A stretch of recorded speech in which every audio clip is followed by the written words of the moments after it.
¿Y se escucha? Bueno. Gracias por la invitación. Sin dudas, una alegría y un privilegio poder acompañarles esta mañana y compartir alguna reflexión en la palabra del Señor. Y también compartir este tiempo tan especial para los hijos de Dios, que es hacer memoria de nuestro Salvador y poder alabarle juntos y disfrutar de alabar con el pueblo de Dios. El otro día vino mi padre, Abel, que ustedes conocen. Yo soy hijo de Abel López, y me hizo una referencia de cómo le había disfrutado cantar con ustedes, sobre todo el violín, que a papá le encanta.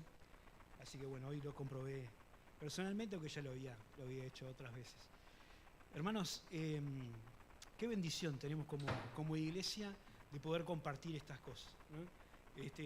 Yo me congrego en otro lugar, no estamos muy lejos, estamos en un barrio cerquita, somos de otra congregación, pero podemos visitarnos mutuamente y sentir que formamos parte del mismo pueblo, ¿eh?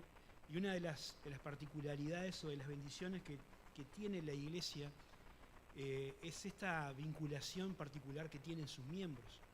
En la iglesia, como el Señor la pensó en el Nuevo Testamento, no hay rangos jerárquicos, no hay castas, no hay una estructura de pirámide donde unos importan más que otros, sino que todos tenemos un vínculo de horizontalidad.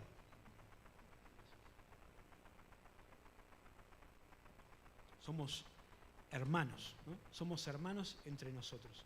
Y si bien hay diferentes responsabilidades y hay dones distintos y somos diferentes, porque la iglesia también es un pueblo heterogéneo, formado por personas de toda raza, pueblo y nación, como dice la Biblia, en cuanto a nuestra vinculación con Dios, a esa relación, todos compartimos el hecho de ser hijos del mismo Padre. Y algunas de las canciones que cantábamos hablaban de eso, de poder saber que tenemos un Dios y Padre en el cielo y que fuimos salvos por una misma gracia y una misma fe. Y eso, que es una verdad tan básica de la Escritura y tan importante, tiene vínculos profundos en la práctica de nuestra relación y del trabajo en la iglesia y el crecimiento de la iglesia. No es solo una verdad para poder cantarla y disfrutarla y decir tu hermano soy y agarrarnos de las manos, que está buenísimo, sino poder vivir la vida cristiana sabiendo que formamos parte de una familia, ¿no? Como dice la Escritura, todos aquellos que hemos creído ahora somos conciudadanos de los santos y miembros de la familia de Dios. A todos los que recibieron, dice Juan, a los que creen en su nombre, les dio potestad de ser hechos hijos de Dios.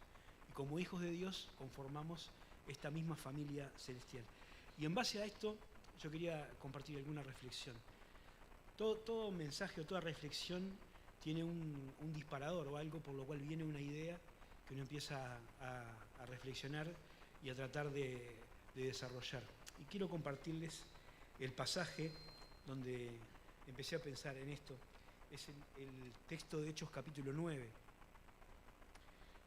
Ahí algunos ya conocerán que es el pasaje que describe la conversión de Saulo, ¿no? Saulo de Tarso, un hombre que era conocido por su hostilidad hacia el Evangelio, una persona que había sido formada en la escuela de uno de los maestros fariseos más relevantes, se llamaba Gamaliel, un hombre que tenía convicciones muy firmes en cuanto a lo que significaba la adoración y el culto a Dios, y que tenía muy claro quién era el enemigo de esa concepción o esa cosmovisión que él tenía, y era esta nueva fe que había nacido, que eran los seguidores de Cristo, de Jesucristo.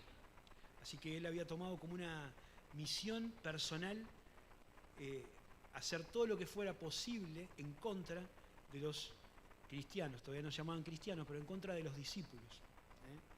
Y él perseguía, arrestaba, torturaba a personas para que renunciaban a la fe. Y en ese deseo tan intenso, él consigue que el liderazgo religioso de Israel lo autorizara a hacer esa cacería humana no solo en Jerusalén, donde él estaba, sino extenderse a las ciudades vecinas. Y en esa misión él iba a una ciudad que se llama Damasco. iba con una tropa, con personas, pero en ese camino a Damasco el Señor lo encuentra y le da un llamado, una visión de su equivocación y de que si él realmente quería servir a Dios, estaba yendo por el camino equivocado. Y vamos a leer lo que pasó después, ¿no? La historia esa de la conversión de Saulo, todos la sabemos, la luz, Saulo en el suelo, ¿quién eres, Señor? ¿No? Y el Señor le empieza a hablar que él era aquel que iba delante de los que él perseguía. Yo soy Jesús, a quien tú persigues. Dura cosa te es patear el clavo. Entonces Saulo es llevado sin vista, medio cegado, a la ciudad y le dicen que ahí tiene que esperar. Vamos a leer desde el versículo 10 del capítulo 9. Dice el texto: había entonces en Damasco un discípulo llamado Ananías, a quien el Señor dijo en visión: Ananías. Y él respondió: heme aquí, Señor. Y el Señor le dijo: levántate y ve a la calle que se llama Derecha y busca en la casa de Judas a uno llamado Saulo de Tarso, porque aquí él ora. Y ha visto en visión a un varón llamado Ananías que entra y le pone las manos encima para que recobre la vista.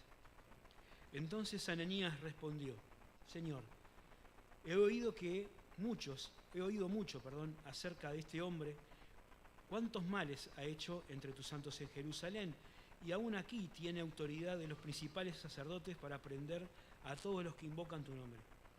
El Señor le dijo: ve, porque instrumento escogido me es este para llevar mi nombre en presencia de los gentiles y de reyes y de los hijos de Israel, porque yo le mostraré cuánto le es necesario padecer por mi nombre. Entonces fue Ananías y entró en la casa y poniendo sus manos sobre él le dijo: hermano Saulo, el Señor Jesús, que se te apareció en el camino por donde venías, me ha enviado para que recibas la vista y seas lleno del Espíritu Santo. Y al momento cayeron de los ojos como escamas y recibió al instante la vista y levantándose fue bautizado. Y tomando alimento recobró fuerzas y estuvo Saulo por algunos días con los discípulos que estaban en Damasco. Este pasaje seguramente es conocido por muchos, lo hemos leído muchas veces, hemos escuchado prédicas, pero tiene esta particularidad, ¿no? Me gustaba la honestidad de Ananías, ¿no? Un discípulo del Señor que cuando recibe este envío de parte de Dios, él le dice: pero Señor, este es Saulo, ¿no? Este es el que persigue a los creyentes, el que mata a tus discípulos en Jerusalén.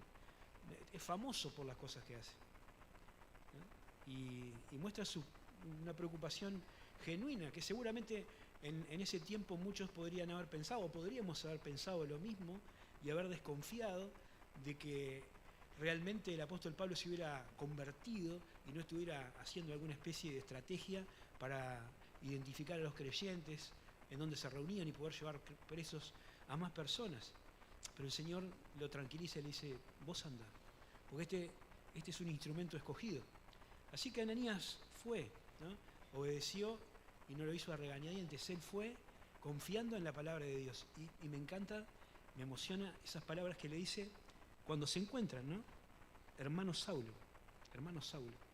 Y es impresionante porque no es solamente una palabra, sino que refleja la confianza en lo que el Señor le había dicho a Ananías que había pasado. Ahora Saulo era una nueva criatura. Él había pasado de muerte a vida. Él ahora formaba parte de la misma familia de él. Y él, confiando en lo que Jesús le había dicho, lo recibe y lo acepta como alguien que era un hermano, alguien que compartía el mismo Padre y el mismo Señor. Y yo quería pensar un poquito en esto, en lo que implica para nosotros ser hermanos, ¿no? Y vamos a ver tres cosas. La primera es que a los hermanos hay que aceptarlos y hay que dejar atrás el pasado que ellos pudieran haber llegado a tener. En segundo lugar, vamos a ver que a los hermanos hay que amarlos, ¿no? Tenemos que amarnos a pesar de nuestros defectos y virtudes, porque ese es el mandamiento del Señor. Y también vamos a ver, por último, que a los hermanos hay que apoyarlos, porque eso es lo que implica caminar juntos en la vida cristiana.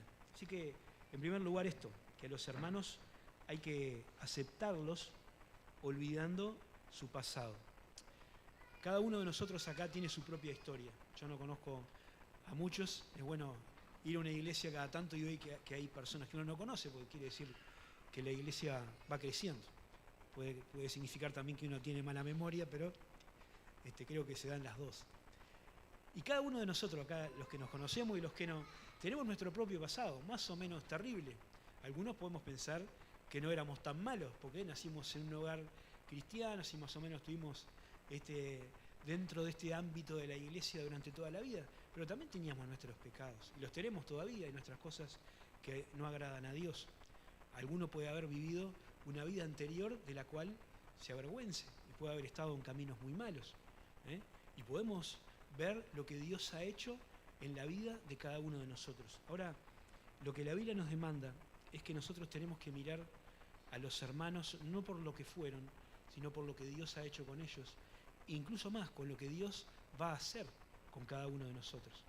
Cuando Pablo escribe la carta a los Corintios, en una sección dice, algunos de ustedes eran, y hay una lista de cosas muy tremendas, ¿no? Eran adúlteros, eran homicidas, eran afeminados, habían hecho cualquier desastre, idólatra, todo un poco, pero el Señor ya los santificó, ya los limpió, ya los santificó, ahora están en otra condición. Ese pasado no se borra, y si nosotros hemos hecho cosas fuera de la voluntad de Dios y cometimos errores, las consecuencias de esos errores probablemente las sigamos arrastrando durante algún tiempo o durante toda la vida. No podemos cambiar el pasado, pero el Señor ha hecho nuevas todas las cosas. Y nuestra mirada tiene que ser la de Cristo. Nosotros tenemos que aceptar a los hermanos, sin importar su pasado, porque es lo que Dios hace. Dios olvida, dice la Escritura, todo nuestro pasado y lo echa en lo profundo del mar, porque no se quiere acordar más de eso. Es una figura, porque Dios lo sabe todo, pero Dios no quiere saber nada de lo que nosotros fuimos, le importa nuestro presente. Su gracia, como cantamos, nos alcanzó, nos trajo a la vida, a pesar de que estábamos condenados, y ahora nos ha dado un camino nuevo por el que debemos andar. Y el apóstol Pablo fue testigo de esta experiencia, ¿no? Cuando escribe la carta a los Gálatas, él dice que la gente se sorprendía porque ahora predicaba la fe que en otro tiempo perseguía, y eso generaba una gloria especial para Dios. Y eso es una bendición. Dios nos ha transformado. Está haciendo un proceso, hablamos con José antes de empezar, ¿no? Cómo la vida va cambiando. Ninguno se convierte y se transforma en un creyente espectacular de un día para el otro. Vamos siendo transformados cada día, ¿no? Nuestro interior sí cambia por completo y pasamos a ser hijos de Dios perfectos en su presencia. Pero en nuestra práctica tenemos que ir santificándonos y buscando agradar cada vez más al Señor. Así que avanzamos en ese camino. Y en eso tenemos que ayudarnos y animarnos a darnos cuenta que así como yo fui perdonado y comprado por la sangre de Jesucristo, el que está sentado a mi lado, ese hermano, también. Y vale para el Señor lo mismo que yo. Aceptar a los hermanos porque el Señor los ha aceptado. A veces esa heterogeneidad que tenemos como pueblo, ¿no? El ser diferentes en muchas cosas genera algunas suspicacias, ¿no? Incluso dentro de la misma congregación. Acá hay personas que son de distinto cuadro de fútbol, o capaz que tienen unos pensamientos políticos o económicos distintos, o les gustan algunas comidas y otros no.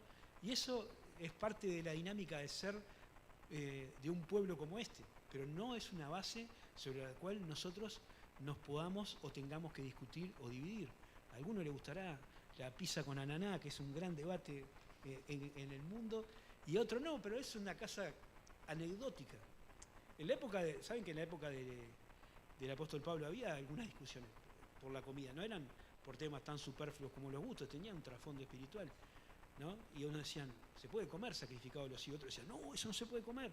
Y generaba controversia. Había gente que venía de un trasfondo muy pagano y otros conocían un poco más de la ley del Antiguo Testamento. Y todas esas controversias mal manejadas podían llegar a que la iglesia se dividiera. Y el apóstol Pablo dedica muchos capítulos para tratar de darnos a entender lo más importante, que tiene que ver con el amor, ¿no?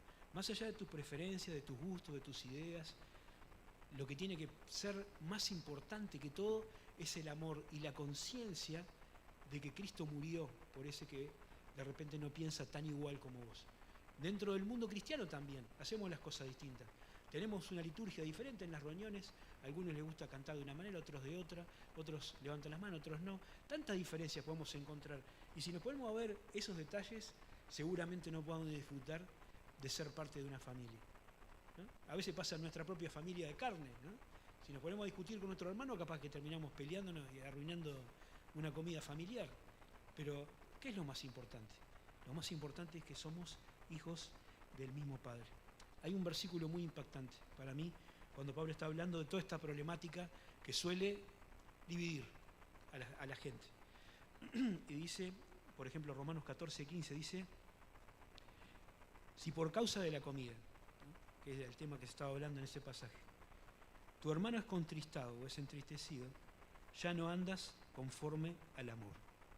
No hagas que por la comida tuya se pierda aquel por quien Cristo murió. ¿No? Qué tremendo. Que por una cuestión de mínima importancia, que por alguna discusión de algún tema que no es doctrinal ni está en juego alguna doctrina fundamental, termine alejándose o termine yéndose de la iglesia una persona por el que el Señor había derramado su sangre. Nosotros tenemos que aceptar a los hermanos como son, ¿no? No con su pecado, eso vamos a ver ahora un ratito, pero sí con su historia, con sus formas de ser, con sus preferencias dentro de lo que se puede, ¿sí? Y sobre todo manifestarnos el amor. Esa es la segunda cosa. Tenemos que aceptarlos, porque el Señor los ha aceptado, ¿sí? Y tenemos que amarlos, porque eso es lo que el Señor Jesucristo nos mandó. Ahí en Juan capítulo 13, el Señor está en la última cena con los discípulos en el aposento alto y dice, leo un versículo solo en Juan 13:14,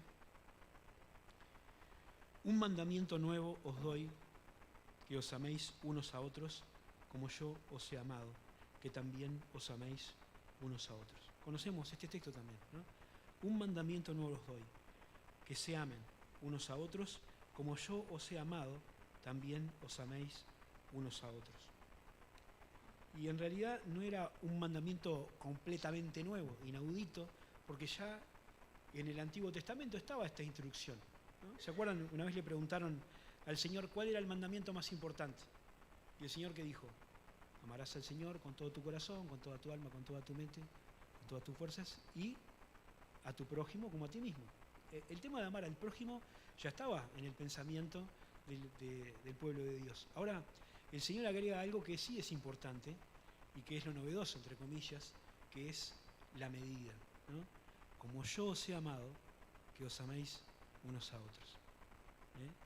No es un amor que solamente se define por mi amor hacia los demás, amar a tu prójimo como a vos mismo, sino que es un amor que se define por el amor que el Señor Jesús tuvo hacia nosotros. ¿Y cuál es ese amor? ¿Cuál es la dimensión de ese amor? Bueno, lo acabamos de recordar. El Señor Jesús dio su vida por nosotros. Un amor incondicional, un amor sacrificial y un amor que se manifiesta en acciones concretas. Podríamos decir muchísimas más cosas del amor del Señor, pero ahí tenemos tres cosas prácticas, ¿no? Un amor que se expresa hacia los demás de una forma visible. Primera Juan 4:9 dice, en esto se mostró el amor de Dios, ¿no? El amor de Dios no fue solo una declaración verbal, sino que fue algo que se manifestó en una acción concreta. El texto más famoso de Corintios, 1 Corintios 13, habla acerca del amor, lo hemos escuchado muchas veces. Ahora, cuando empieza a hablar del amor, se nos describe, ¿no? O se habla de las cosas que el amor hace. El amor es sufrido, es benigno, el amor no tiene envidia, no es jactancioso, no se envanece, no hace nada indebido, no busca lo suyo, no se irrita, no guarda rencor, no se goza de la injusticia, más se goza de la verdad. Todo lo sufre, todo lo cree, todo lo espera, todo lo soporta. Cosas que el amor hace o no hace, ¿no? Porque es una dinámica práctica. Y Jesús quiere que nosotros nos amemos con esta intensidad. Y que ese amor sea tan particular, tan diferente a la clase de amor en la que se puede encontrar en esta sociedad, que nos identifique como pueblo. ¿Se acuerdan un poco después de que el Señor Jesús estaba dando esta instrucción de amarse unos a otros como Él nos había amado? Dice, en esto conocerán que son mis discípulos, si se aman los unos a los otros.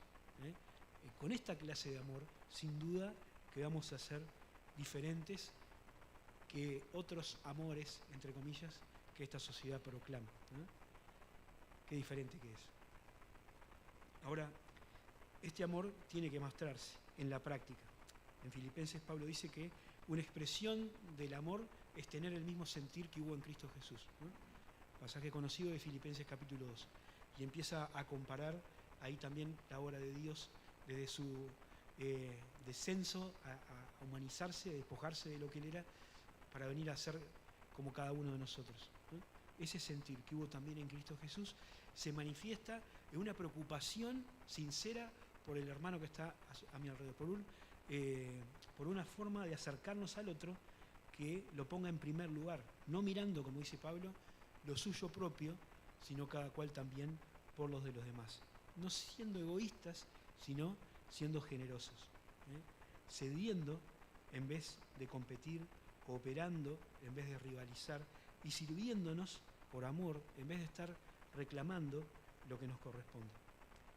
En cuanto a honra, dice Pablo en Romanos 12, prefiriéndonos unos a otros, buscando el bien de la otra persona. Y ese concepto, ¿no?, de la reciprocidad también es muy importante. Esa expresión unos a otros la encontramos un montón de veces en la Biblia en cosas que tienen que ver con la relación entre los creyentes. Y es bien gráfica, porque unos a otros quiere decir que es algo que va y que viene. La iglesia no es un lugar donde hay un clero, donde hay una serie de personas que ministran todo desde acá adelante y una congregación que escucha y después se va. La iglesia es un pueblo que está interrelacionado. Algunos hacen una parte desde acá, pero el resto hace la otra parte desde su lugar. Y no solamente cuando estamos reunidos en el templo o en el local, sino cada uno en su casa, en su familia, en su trabajo. Somos la iglesia en esos lugares también.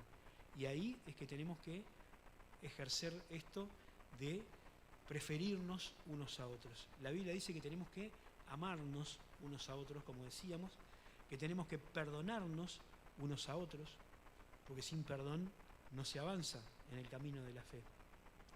Y es lo que permite mantener el vínculo de la paz, si no, se van rompiendo las relaciones y ya después no se pueden reparar. Tenemos que servirnos unos a otros con humildad y generosidad. Tenemos que alentarnos unos a otros. La vida tiene dificultades, problemas, y no es siempre un camino recto para todos en el mismo tiempo. Cuando hay problemas, los que están en una mejor condición o más alentados tienen que ayudar y sostener a los débiles, meterles para adelante. Pero también tenemos que amonestarnos unos a otros. No todos son palmadas en la espalda. Si alguien está andando desordenadamente, nuestra responsabilidad como comunidad es ayudarlo a ver su error y a volver al camino. Tenemos que someternos unos a otros, ver en los demás la presencia de Dios y saber que una persona, aunque de repente no es un líder de la iglesia o de un grupo, es un hermano que tiene muchos años en la fe, que tiene experiencia y que nos da un consejo, hermano o hermana, y nosotros tenemos que escuchar con atención, porque el Espíritu de Dios también está en él y quizás ve algo que nosotros no hemos visto en nuestra propia vida. Ayudarnos, someternos unos a otros, sobrellevar los unos las cargas de los otros. Hay momentos que hay cargas demasiado difíciles de llevar para uno y necesitamos que otros nos sostengan y nos alienten. Tantas cosas que podemos encontrar en la vida, Y esto es lo que permite que la iglesia crezca y se desarrolle. El amor es el vínculo, el nexo que nos permite crecer. Dice en Efesios 4, siguiendo la verdad en amor, crezcamos en todo en aquel que es la cabeza. Y habla del amor como esa especie de ligamento, de músculo, de los tendones que van haciendo que los miembros del cuerpo trabajen juntos y se potencien. Por último, una reflexión más. A los hermanos hay que aceptarlos No importa su pasado, tenemos que aceptarlos porque Dios los aceptó. Tenemos que amarlos, ¿no? O amarnos unos a otros para obedecer el mandamiento del Señor. Pero como decía recién, tenemos que apoyarlos o tenemos que apoyarnos y hay que optar por restaurar, por animar, por alentar. La Biblia describe muchas veces la vida cristiana como una carrera, ¿no? Como una carrera. Y es una carrera muy particular, no es una carrera de estas cortas, que son 100 metros, 200 metros, sino que es más parecido a una maratón, ¿no? A una carrera de largo aliento. Es una carrera que nos lleva toda la vida. Y es una carrera en la cual no hay un ganador y muchos perdedores, sino que el desafío como cristianos es que lleguemos a la meta.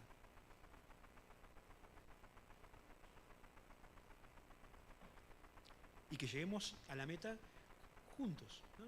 Que todos lleguemos. Así que es un desafío poder ayudarnos unos a otros.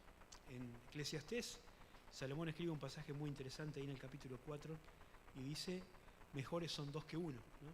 ¿Por qué? Obtienen mejor paga de su trabajo, porque se pueden defender mejor. Pero en una parte dice, porque si uno cae, el otro levantará a su compañero. Ahí del solo, dice Salomón, porque no va a tener quien lo levante. Y la vida de fe es necesario poder compartirla con otros, ¿eh? Hay a veces una modalidad de personas que son hijos de Dios, pero de repente viven su fe en casa, porque dicen, bueno, yo no voy a la iglesia, las iglesias están llenas de gente hipócrita, tienen un montón de errores, hacen cosas que no me gustan, así que yo estoy en mi casa, leo la Biblia, miro una prédica por YouTube o por televisión y ahí voy. Pero no es así. Dios no, es bueno a tener esas herramientas y usarlas, pero no podemos hacer que nuestra vida de fe se prive de la comunión. Necesitamos la iglesia, ¿eh? Nadie puede estar en todas las reuniones todo el tiempo, pero necesitamos estar en comunión, ¿no? No solamente acá, sino también en los otros medios de comunicación que la tecnología nos permite tener, ¿no? Disfrutar de estar juntos. Porque cuando necesitemos de alguien que nos levante, es bueno tener a alguien cerca. Y quizás seamos nosotros los que tengamos que tener a alguien que tengamos que levantar. Como decíamos, tenemos que animar a los que están desalentados, ¿no? A veces hay personas que les toca atravesar situaciones tristes, ¿no? o difíciles y necesitan aliento, ¿no? Les salieron las cosas mal, sufrieron algún revés, capaz que emocional o económico, o alguna enfermedad, alguna pérdida en la familia, necesitan aliento y hay que estar cerca para alentar. Hay que de repente consolar a los que están pasando por algún momento muy triste, hay que aconsejar a los que están desconcertados. A veces pasan cosas que uno no espera, ¿no? No importa si tenemos más muchos o pocos años en la fe. Hay cosas que pasan que nos dejan totalmente de cara, como decía antes, no sé si se usa esa frase ahora, pero muy, muy desconcertado, ¿no? Porque uno de repente está haciendo las cosas bien, está obedeciendo al Señor y recibe algo, una noticia que no esperaba y queda en shock. Necesitamos gente que aconseje, gente que acompañe en la soledad, en momentos difíciles a veces, en una enfermedad larga, en alguna pérdida, ¿no? Quizás otras situaciones familiares difíciles, estar cerca. Y también necesitamos acercarnos al que cae, al que ha caído y poder restaurarlo en su condición. Dice en Gálatas 6:1, hermanos, vieron otra vez la palabra, hermanos, si alguno fuere sorprendido en alguna falta, ustedes que son espirituales, restáurenle con espíritu de mansedumbre, ¿no? Y hay todo un montón de cosas ahí que nos hablan de cómo ayudar a una persona que está pasando por algún momento difícil por su propia decisión, ¿eh? Acá no hay una situación externa que generó el problema, hay una mala decisión, ha caído en una falta. No está hablando de una persona rebelde y contumaz que se quiere dar la cabeza contra la pared, sino de alguien que por alguna debilidad cometió una falta. Y la Biblia nos dice que nosotros tenemos que hacer un trabajo de ayudar al que está caído para que pueda volver al camino y disfrutar de la comunión. Sin duda es un tema muy importante, pero que nos hace pensar en la relevancia que tiene estar cerca para ayudarnos mutuamente. tener esa mansedumbre, esa paciencia, esa humildad, esa palabra justa que se requiere para no ir con ideas humanas ni con cosas preconcebidas, sino con la palabra de Dios y ayudarnos, cualquiera sea nuestra necesidad. Hay un texto en segunda Tesalonicenses, ¿no? Que dice que hay que alentar a los de poco ánimo, hay que corregir a los que andan mal, amonestar a los ociosos, ¿no? Tener como una caja de herramientas con la palabra de Dios para auxiliar en cada caso. Ningún martillo, ningún palo, sino la herramienta que se necesita para que juntos podamos seguir avanzando y llegar al final de esta carrera de la vida cristiana. Tener los ojos abiertos, ¿no? Para poder identificar estas situaciones. No es justificar los errores ni pasar la mano por el lomo al que está haciendo las cosas mal, ni hacer la vista gorda cuando hay pecado. Es tener ese equilibrio adecuado de gracia y de verdad que Jesús tuvo, ¿no? La gracia y la verdad, dice la Biblia, vinieron por medio de Jesucristo. Y si nosotros podemos tener esa mezcla, ese mix perfecto para apoyar a los hermanos, va a ser una bendición. Tenemos que aceptarnos, porque el Señor nos ha transformado. Nuestro pasado ya no está más, fue olvidado. El Señor lo olvidó, nosotros también tenemos que olvidarlo y disfrutar de lo que Dios está haciendo en nuestras vidas. El amor es la base de la edificación de la iglesia. Tenemos que amarnos uno a otro, porque si no la iglesia no va a crecer. Y también apoyarnos, porque en este camino siempre hay tropezones y es bueno tener a alguien que nos levante y que nos ayude. En cada iglesia, seguramente en esta también, hay un conjunto de personas que ya no vemos tan frecuentemente, que por alguna u otra razón dejaron de venir, dejaron de congregarse o están directamente alejados de los caminos del Señor. Y es un desafío para todos los que todavía seguimos avanzando, aún con nuestras dificultades, ayudar a que esas personas sigan adelante. Siempre me acuerdo de un himno que cantábamos, yo soy de la época de los himnos, y había un himno que decía: vayamos a buscarlas en el nombre de Jesús, y gran gozo habrá para quien podrá atraerlas al pastor. Y es una cosa que se aplica tanto a los que todavía no conocen al Señor, quizás hay alguien acá que todavía no conoce al Señor como Salvador personal, y es una oportunidad para encontrarse personalmente con Jesús, como hemos escuchado y como hemos cantado, y también de aquellos que un día estuvieron y que por razones distintas ya no están caminando con nosotros, que vayamos a buscarlas y las podamos acompañar al pastor y seguir caminando juntos. Que el Señor nos siga bendiciendo, hermanos. Es una palabra esta que a veces uno puede usar cuando no se acuerda el nombre de alguien, ¿no? Entonces dice: hermano, ¿cómo andás? Bueno, pero sin duda que es una palabra que define lo que somos como pueblo. Somos hermanos. Tenemos el mismo Padre, tenemos el mismo hermano mayor que Jesús. Somos como coherederos, ¿no? No es poco esta bendición. Que la podamos disfrutar, y que podamos actuar en consecuencia, ¿no? Buscando a los que están lejos, amando a los que están cerca y dando gracias y glorificando a Dios por ese cambio glorioso que Él ha hecho y sigue haciendo en nuestra vida. Que Dios le bendiga, hermanos. Muchas gracias.